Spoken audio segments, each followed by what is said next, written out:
Hello students, welcome to magic K Y S channel.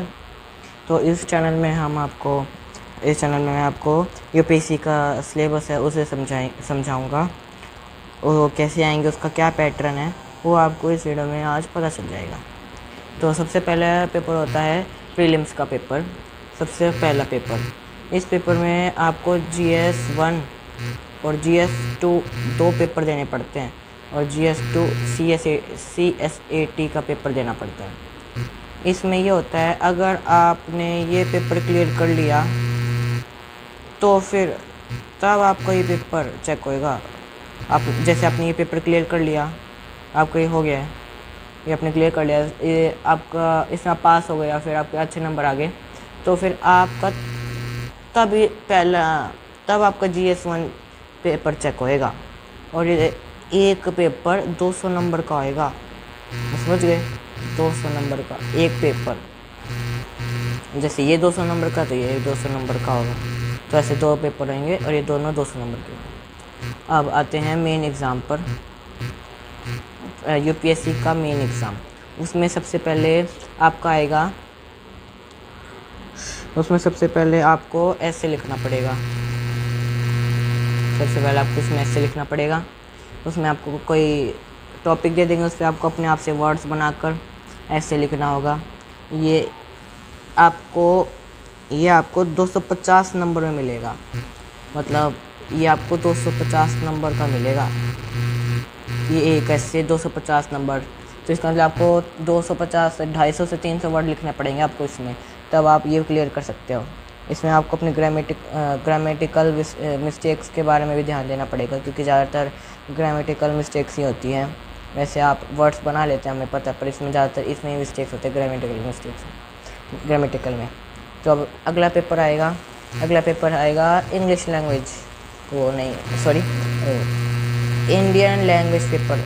इसमें आपकी जो राष्ट्रीय भाषा हिंदी है उस पर आएगा, बंगाली में आएगा, तमिल में आएगा और अलग अलग भाषाओं के में पेपर आएगा। जिसमें जैसे आप दूसरे स्टेट में रह रहे हो, तो आपकी जैसे तमिलनाडु में रह रहे हो तो आपकी वहाँ की वैसे तमिल है, तो आप तमिल में पेपर दे सकते हो।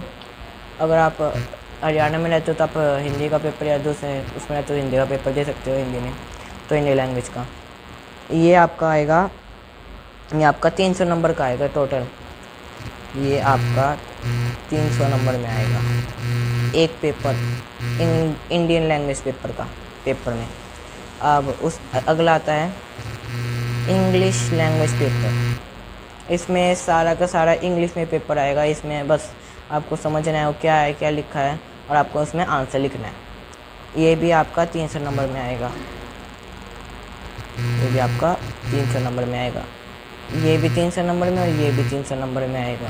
ये भी और ये दोनों 300 नंबर के आएंगे। और उससे अब अगला पेपर आता है जनरल स्टडीज़ का, जो आपके 4 पेपर होने हैं जनरल स्टडीज़ के, GS1, GS2, GS3 और GS4। ये जितने 4 के 4 पेपर हैं, ये चारों के चारों आपके 250 नंबर के आएंगे जनरल स्टडीज़ के, चारों के चारों 250 नंबर्स के जो ये पेपर आएंगे 250। एक पेपर 250 नंबर का आएगा। आप ये मत समझिए कि ये टोटल 250 का है, नहीं, एक पेपर 250 का मिलेगा। एक पेपर GS1, जैसे ये GS1 है, ये GS1 है पेपर, तो ये आपका 250 में, और दूसरा भी 250, तीसरा भी और चौथा भी। तो ये आपके 250 नंबर के होंगे एक चारों के चारों पेपर, एक पेपर 250 का।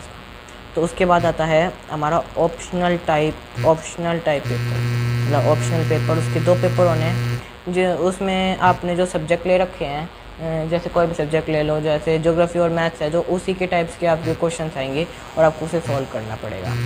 जो आपने सब्जेक्ट ले रखा है, जो आपका सब्जेक्ट है, तो उसी को आपको सॉल्व करना पड़ेगा। तो उसके बाद आता है पर्सनालिटी टेस्ट। इस पर्सनालिटी टेस्ट में ना आपका इंटरव्यू होएगा। इस इंटरव्यू में आपको अपनी आपके बैठने का ढंग देखा जाएगा, आपके बोलने का भी ढंग देखा जाएगा, और आपसे आपने जो पेपर, जैसे आपने अपना सब्जेक्ट ले रखा है उसके क्वेश्चंस पूछे जाएंगे, और जीके जनरल नॉलेज के क्वेश्चन पूछे जाएंगे। तो इसमें ये होगा। और भी कुछ, और भी बहुत कुछ पूछ सकते हैं। तो आप अपनी, और आप जितना हो सके उतनी मेहनत करके ये सोचे कि ये भी पूछ सकते हैं तो इसे भी करना है, तो आप ये करिए। इस इंटरव्यू में आपका आएगा, इंटरव्यू आएगा आपका 275 नंबर्स का, 275 नंबर का ये पेपर होएगा आपका, 275 नंबर का। इस पेपर में 275 नंबर का ही होएगा। ओ सॉरी, मैंने आपको एक चीज़ नहीं बताई, जो ऑप्शनल टाइप पेपर है ये भी आपका, ये आपका 250 नंबर का आएगा। टोटल नहीं, एक पेपर 250 का, एक पेपर। दूसरा पेपर भी 250 नंबर का आएगा। एक पेपर, दो पेपर, दोनों 250 नंबर के आएंगे। तो इस वीडियो में बस इतना ही। मैं चाहता हूँ आप पूरी मेहनत करके इस यूपीएससी के एग्ज़ाम को क्लियर करें और अच्छे नंबर्स लाएं, और आप आईएएस ऑफिसर बनेंगे, पूरी दुनिया को अच्छी तरह ट्रेन करें। बताइए क्या है सही है क्या नहीं। तो इस वीडियो में बस इतना ही। जय हिंद। मैं चाहता हूँ आप अच्छी तरह मेहनत करें। जय हिंद, जय भारत।